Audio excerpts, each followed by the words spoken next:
그렇다면 이번 대책의 핵심 내용과 배경들을 정윤영 기자와 조금 더 자세히 짚어보겠습니다. 정 기자, 오늘 발표한 공급 대책 여전히 내용이 많은데 주요 내용들 한번 다시 정리를 해보죠. 네, 일단 재건축, 재개발 규제 완화를 통한 수도권 도심 고밀 개발, 또 유유부지를 활용한 신규 택지 발굴 등이 이번 공급 대책의 골자입니다. 네. 이를 통해서 서울 권역에 13만 2천여 가구의 주택을 추가로 공급하겠다는 계획이고요. 이 가운데 재건축, 재개발 규제 완화를 통해 7만 가구의 주택을 공급하겠다고 밝혔는데요. 이 용적률을 최대 500%까지 상향하고 층수 제한도 50층까지 허용하기로 했습니다.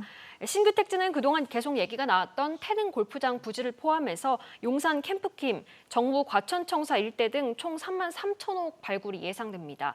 또 3기 신도시와 용산 정비창 등의 용적률을 높여서 2만 4천호를 공급하고 재건축 사업에 LH 같은 공공기관이 참여하는 대신 규제를 완화해서 공급 가구 수를 늘리는 방법 등이 대책으로 나왔습니다. 이번 공급대책 발표를 위해 국토부 등 관계부처와 관련 지자체, 또 기관 이전 유관부처인 이 국방부와 외교부 등이 10여 차례 조율 회의를 거친 것으로 알려집니다. 말 그대로 영혼까지 끌어모아서 영끌에서 부지를 개발한 듯한 느낌도 보이는데 이번 대책의 발표 배경도 한번 짚어보죠. 네, 그동안 정부가 이 부동산 투기를 근절하기 위한 이 다양한 규제책은 내놓았었는데 맞습니다. 사실 그때마다 주택 공급 대책은 부족하다는 지적을 받아왔습니다. 집값 안정을 위해선 규제만 할 것이 아니라 공급이 충분해야 하기 때문인데요.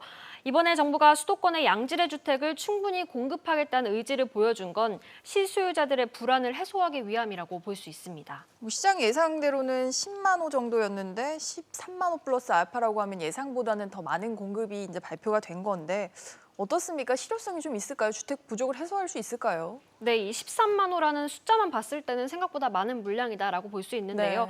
네. 신규 주택 공급을 위한 집값 안정을 추구하겠다 이런 정부의 의지를 보여준다고 볼 수 있습니다.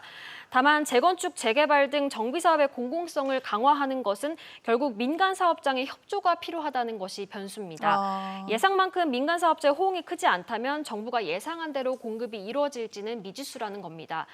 또 이 용적률을 높여 고밀 개발하는 것도 쉬운 문제는 아닌데요. 이 일부 전문가들은 교통 대란 등 주거 환경 악화 가능성을 우려하고 있습니다. 실효성은 조금 더 면밀히 들여봐야 된다. 이런 얘기인 것 같습니다. 네, 정 기자 잘 들었습니다.